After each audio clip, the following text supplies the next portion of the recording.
In 2015, musical artist Jack White paid $300,000 for a 78 RPM record at auction. The record was of Elvis Presley singing the songs My Happiness and That's When Your Heartache Begins. It was the first record Elvis ever made. That $300,000 price tag is a far cry from the $4 that Elvis originally paid to make the record at Sun Studio, a place I recently visited. Elvis wanted to hear what his voice sounded like on vinyl, so he sang those popular songs and gave the 78 to his mother as a gift. The rest, as they say, is history. If you haven't already, you should go back and listen to the previous episode. In that conversation, Crockett Hall and Zoe Duran, tour guides and audio engineers at Sun Studio, told the story of Sam Phillips and Marion Keisker founding the studio in 1950. Over the years, Sun was the recording home to musicians such as Jerry Lee Lewis, Carl Perkins, Johnny Cash, B.B. King, Ike Turner, and, yes, Elvis. But the engineer who first put that Elvis track on acetate, that's a mystery. There's always been an argument about who actually recorded Elvis first. Was it Sam or Marion? And they both disagreed about that till the day that they died. There's evidence for both sides of the story, too. We take the line here at Sun that Marion was the first one to record him. In my opinion, Peter Gralnick did some incredible research where he goes in and discovers the original 78 of Elvis's song, My Happiness, and That's When Your Heartache Begins, that he recorded here. And there were two copies, which was somewhat unusual because Sam was unimpressed with Elvis's performance when he first heard it, so why would he make a second copy for himself? Whereas Marion made two copies, the story goes, because she loved Elvis's voice so much, and she was so enthusiastic and excited to show him to Sam that she made the second copy to specifically show Sam, which he agreed was a strange thing. That seems to be a point in favor of her being the person who first recorded Elvis. Can you imagine not being impressed with Elvis's voice? The king of rock and roll is an icon and has sold over 500 million records worldwide, but he might have been unknown if not for one of Sam Phillips's publicity stunts. So Elvis found out about this place originally because a band called the Prisonaires came in here and recorded. Again, going back to what you were speaking about it being Jim Crow era, the Prisonaires were a quintet from the state pen in Nashville, Tennessee. At that point in time, the governor, Frank Clement of Tennessee, was quite a bit more progressive than what you see in the southern states today. He believed that the prison system should be more about rehabilitation than that it should be about punitive measures. So he was trying to enact opportunities for people who had been imprisoned to focus on whatever they would have wanted to be outside. So a man named Johnny Bragg starts this quintet called the Prisonaires, and Sam Phillips finds out about the Prisonaires. So he immediately starts negotiating with the warden, trying to figure out how exactly he can get these prisoners down to Memphis from Nashville and record them. So finally, after long negotiations that have to go all the way to the governor's desk, he's able to get them to come down to Memphis and record. They record a song called Just Walking in the Rain, which is one of the most hauntingly beautiful songs that has ever been recorded here. They were also walked in that day still in shackles and chains with an armed guard behind them, recording this beautiful ballad. And so there's some local press that the studio gets. Elvis sees in the paper that there's a recording studio in town, and he also sees that this band has just come in and recorded a beautiful love ballad, which was right up Elvis's alley. If you listen to the first two recordings he made here, you can see why he would hear a band like the Prisonaires and think, that's going to be my place. But Sam was always much more interested in originality. The thing for him about the Prisonaires that was interesting is this is new, this is different. Like bringing a group of prisoners in to record is something, what was it he would always say? If you're not doing something different, you're not doing anything at all, is what he would say. So Elvis comes in, he records these two ballads, and Sam's just completely disinterested. But he would continue to come here to the studio and hang out in Marion's office, kind of try to peek through the windows, see what's going on. There's a story Ike Turner would tell, who also recorded here. The very first rock and roll song, Rocket 88, was Ike on the piano. He tells a story about Elvis hanging out at what until about 2 months ago was a Pancho's Mexican restaurant in West Memphis, Arkansas, where all of the black clubs were at the time. And Elvis would hang out by the back door, which was where all the musicians would go and smoke, and he would just stand there and watch Ike Turner. And Ike remembers looking down and wondering who this young white kid is that's hanging out by the back door. So Elvis always had a wide variety of interests in music. He'd grown up in the poorer parts of Tupelo, and he had grown up right along with black people. So it was a community that he had a familiarity with from also coming from a very poor background himself. So he continues to come in here. Marion is just absolutely head over heels, thinks he's going to be an incredible star. But he's also, what's kind of lost to history in our world, where he did become this almost godlike figure, is that at that time, Elvis was an acne-scarred kid who wore the weirdest clothes and had the strangest name that anybody had ever heard, was obsessed with gospel music and R&B music, which was not something you often saw in white people his age at the time. And he has all of this wide berth of this knowledge, and he just wants it so bad. So he keeps coming back. He keeps coming back. Finally, Sam says to Marion one day, he's just bemoaning about how he's got this idea for a rock and roll group, and he can't figure out who he wants to use as a singer. It's been about a year and a half since Elvis first came in and recorded My Happiness, and that's when Your Heartaches Begin here. And Marion says to Sam again, what about Elvis? Why don't you give him a chance? And so Sam talks to Scotty Moore, who was Elvis's original guitar player, and he's like, I want you to take Elvis and I want you to audition him. And they go to a place that is now a restaurant called Cafe Eclectic, and just above there was this rehearsal space that Scotty and Bill would rehearse in. And so they get together, they go through every song that Elvis knows, and Scotty comes back to Sam and he says, I think there could be something here. I think it'll be worth doing the recording session. Let's do the recording session. So Elvis comes in, Sam places them around the room, and he's just nervous as all get out. He's pacing the floor, tugging at his hair, and just really in his nerves. And he's playing everything he can think of, all these soft ballads and country songs, and which is really way more his background than anything else. And Sam is just sitting back there, letting him get it out and giving him a chance. I mean, he's a young kid. He's like 19 at this point, maybe 20 years old at most. And Sam's giving him his chance and his opportunity, but he's really unimpressed, and he can see that the session isn't going in the direction that Sam really wanted it to go. So he walks out of the control room and here into the studio, and he says to the group, why doesn't everybody just go take a break? So Bill puts his instrument, his upright bass down, Scotty's putting away his guitar, and Elvis just nervously jumps into this version of That's All Right Mama, which was a song by Arthur Big Boy Crudup, who was a gut bucket blues performer that Sam was absolutely obsessed with. He loved Arthur Big Boy Crudup's song. Never recorded here, but it was one of his favorite blues musicians. And Elvis must have known that to some degree. Sam was also a proselytizer and would often run into this room and say, make it sound more like this. And he'd play Arthur Big Boy Crudup records too. So it's also possible that he had at some point in the night said to him, do you know anything like this? But Elvis jumps into That's All Right Mama, and he's just kind of bouncing around the room, goofing off, and Scotty starts goofing off along with him, and then Bill picks his bass back up, and they start playing, and they're playing at this much faster tempo than the song actually is, and moving around, and Sam runs out of that room, and he says, whatever you're doing, faster and louder. But he does this song, and Sam is immediately impressed with That's All Right Mama. So he makes a 78 acetate of it, and he takes it to this man. We have a photograph in here, a man named Dewey Phillips. Dewey was a very popular radio DJ here in Memphis. Dewey Phillips, of no relation to Sam by the way, is a wild character and an often overlooked figure in the history of rock and roll. I'll cover him in the next episode. And so Dewey Phillips is taking the record that Elvis records that night, That's All Right, and he plays it, and immediately the phone lines light up. He also is very particular in noting that the song he's just played is by an artist from Humes High, which is a coded way to let the audience know that was a white boy that you just heard.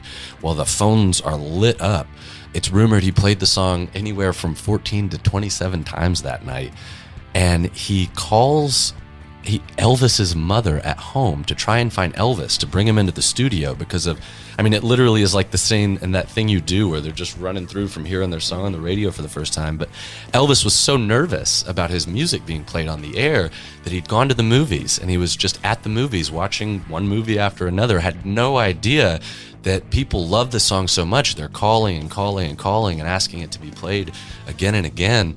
And so Dewey says to Gladys, he's like, go get that boy from the theater and you bring him to me. Gladys and Vernon take Elvis down to the Hotel Chisco, where Dewey would broadcast from, which is still a building that stands here in Memphis. It's now an apartment units. And he sits Elvis down. He says, are you nervous, boy? And of course he is. And they start talking. And Elvis says to him at the end of them conversating, so when is my interview supposed to start, Mr. Phillips? And he's like, boy, you've been on the air this whole time. So Dewey's another important character. And then really from there, so much of it, I mean, the rest is the history with Elvis that we kind of know of. He skyrockets locally, goes down and is kind of laughed out of the Opry originally, which I feel goes to show that they've always had poor taste. And then it eventually goes to the Louisiana hayride and actually gets on the hayride, and they love him in Louisiana. It goes over so well and does show after show. Ultimately, that's where Colonel Tom becomes involved as well. Is Colonel Tom has just lost an artist. Colonel Tom, of course, being the manager that Elvis would have until the end of his life. Colonel Tom had just lost his artist, Hank Snow, and he always considered himself to be a one-man manager, one person. And so he's looking for an artist, and he sees this kid that started blowing up regionally, and he approaches Sam and he says to him, I'd like to purchase Elvis's contract. And Sam quotes him a ridiculous number that he doesn't think Colonel Tom will ever be able to get, and a deadline. And he says, you've got to get me $40,000 by this date. If you don't have it, the deal is off. I'm not selling his contract. So Colonel Tom starts calling every single record label he can.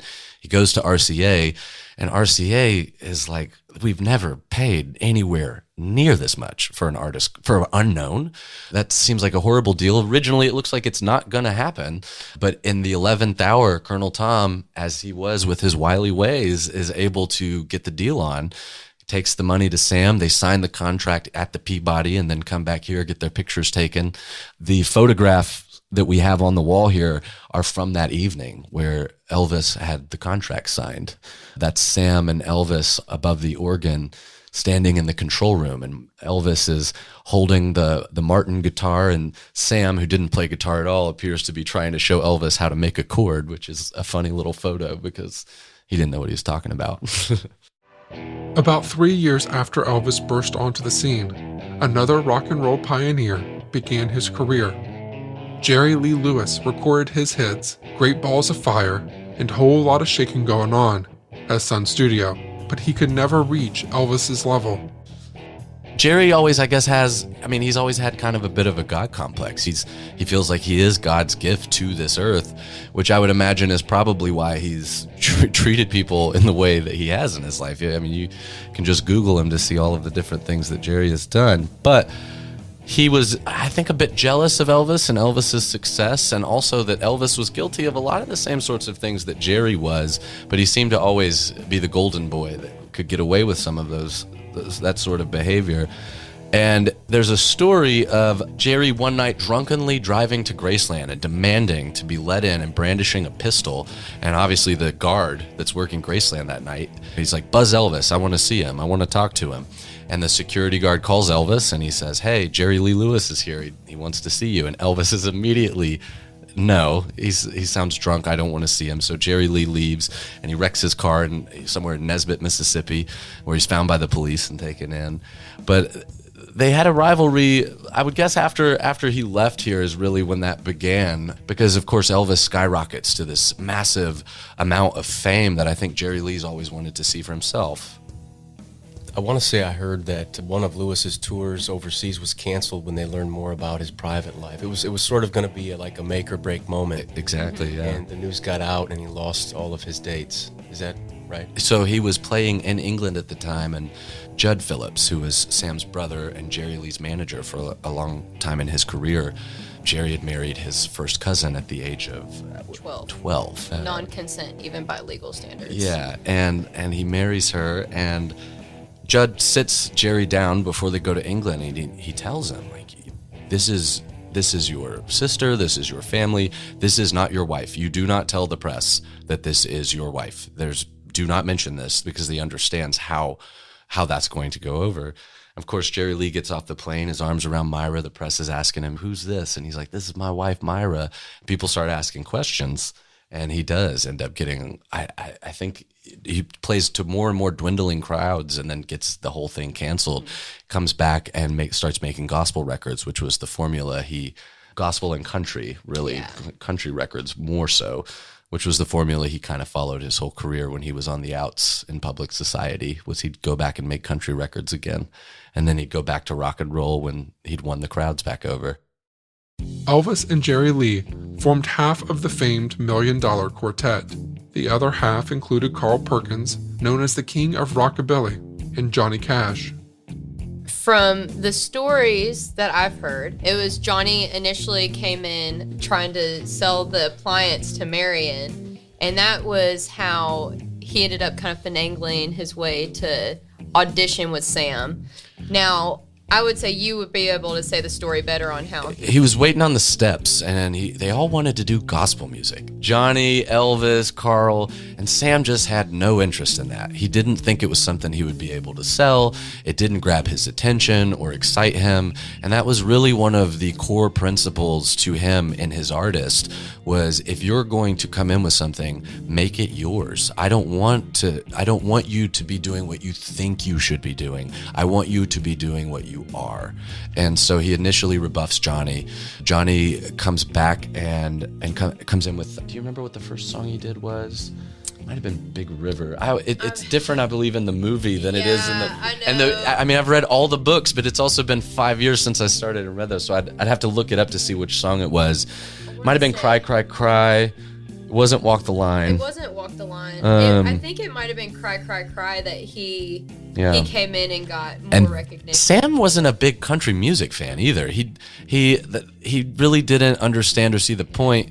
There's also like blues, rock and roll, R&B. He really wasn't into anything other than those kind of genres, unless it was something new and different. But Johnny had a different sound. He didn't sound like Nashville. And see, that's the thing that Memphis and Nashville have always kind of had this weird rivalry that goes both directions, but Memphis gets a little more loud about it because we're often a forgotten city to some people, and that dates back. I would argue I would say back to then, because Sam wasn't interested in sounding like Nashville. He wanted Memphis to be what Memphis is. So if you're going to do country music, I want to hear it in a different light, and I think it's inarguable that Johnny Cash brought a side out to country music that wasn't really existing at that moment in time. One night, that group got together for the most famous jam session in rock and roll history.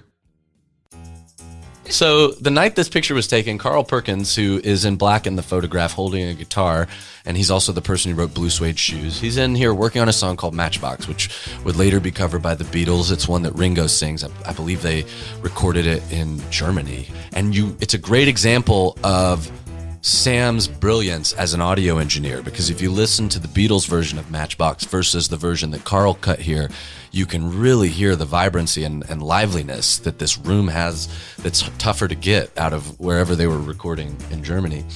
But so Carl's in here working on Matchbox, and he's working with a brand new session piano player that has just shown up one day from Louisiana. The story goes that he'd sold a few dozen eggs with his father to be able to afford the gas from Louisiana to Memphis. And they get up here, and that man's name is Jerry Lee Lewis. He's in stripes in the photograph standing behind Carl Perkins, and he's the session piano player that night. Well, Elvis always loved to he'd just get a whim and he'd go anywhere. There's stories of him flying to get a peanut butter banana sandwich, I believe in Denver or somewhere out west, flying Lisa Marie to do that. And he would just get a whim and he'd go do something. I've had people walk up to me and tell me some of the wildest stories after a tour of places and times they've seen Elvis, like pulling up at a stoplight, and then there's Elvis. He waves at you before he rides off into the night. Some people still say that happens. There's also a great story of him showing up at funeral homes because at that time, the ambulance drivers were being dispatched from funeral homes. So they'd be there till early in the morning. He would go hang out with these EMT drivers at the time at the funeral homes just until early in the morning. A woman came in once and said her dad worked at a funeral home where he would just frequent at odd hours of the night because he would be up lonely and want to go hang out. But that night he decides to come here to the studio. He's on his Christmas break. He's also on the rise because he's just had a hit with Can't Help Falling in Love. Right? Or no. Don't Be Cruel is what it was. Which was also the very first song that Sam heard him record post-Sun, that Sam heard it and thought, he's going to be just fine. It took them a while. RCA also was ready to hire Sam to come from Memphis to Nashville and produce the sessions because Elvis was having such a difficult time in Studio B at RCA to get into the groove. They also couldn't figure out how Sam was getting the slapback tape sound because that had not yet been popularized as a technique within the audio world. But Elvis comes up here to the studio, and immediately the session stops. He starts hanging out, and Sam has this great idea. He makes 2 phone calls. His first phone call is to Johnny Cash's house, and he tells Johnny, you got to get down here. Elvis is down here. And Johnny is not in his traditional all black because he was getting ready to go and do some Christmas shopping that evening. But he comes up to the studio. He also needed to pick up his check, he says. So he comes to the studio, and Sam also had called the Memphis Press-Scimitar, which was a local newspaper here in Memphis until about, I know they were still around when Elvis passed because we sell newspapers that are from the day he died that the Scimitar also put out. But he calls the Memphis Press-Scimitar. They send out a photographer and a journalist. They take several different photographs. Sam gets the press in here. They take their photos. They talk to Sam and Elvis. There's a little write-up in the Memphis Press-Scimitar with a tagline that says $1 Million Quartet. And that's where the history of that comes from. But after that, the press leaves, and Elvis, he loved sitting around the piano and just starting gospel jams. He would often do it to warm up before recording sessions with the quartets that he'd hired to record, or the RCA had hired to record with him. And it was kind of a warm-up exercise. It was also just a true passion of his. There's stories of him just sitting at home, and suddenly he would break out into gospel songs. And so they sit in here, and they're all just kind of trading like musicians do, and they all got their instruments, and they're trading song for song. I would love to hear the moments from that night that have been unreleased either due to copyright or just image control too, to hear. I'd love to hear how they were. There's about 78 minutes that have been released on CD and vinyl. It was originally released by Shelby Singleton, who Sam sold the Sun record label to in 1969. And Shelby was sued by every single one of their record labels because they were all owned by different record labels at that time. And so it didn't get an official proper release until, I believe, 2006, when RCA bought the rights from all of their record labels and released it under the RCA label. But you can actually hear the audio of them in here hanging out. It's a really cool historical document because they're really just kind of talking. It's not really something you would necessarily pick up and listen to for your favorite song, although the more I hear it, the more I've heard of it, there's songs that really do just stick in your head from that night of them sitting in here recording. It's a bit, maybe not controversial, but argued on whether or not Johnny was here when the tape started rolling, because you never hear his voice. You never hear him talk. He says that he's on the recording, but he was just singing in a high falsetto voice. But it's all, I would imagine that also could possibly be to make sure that he got paid too when they bought those rights. They were hanging for 4 hours. The audio recording that we have released is just those 78 minutes. I don't know. I've never gotten to hear the original tapes. I don't think they've ever been released in any capacity. It's only some of the songs I'm sure they would have been copyrighted or still, and I don't know that might be all that we have too. It's never really been discussed on, is there any missing tape that the public doesn't have from that? And I personally don't know. That's how history works sometimes. We're left wanting more, but grateful for the stories we do have. In the next episode, we'll hear more about some of the Sun Studio moments that changed music history.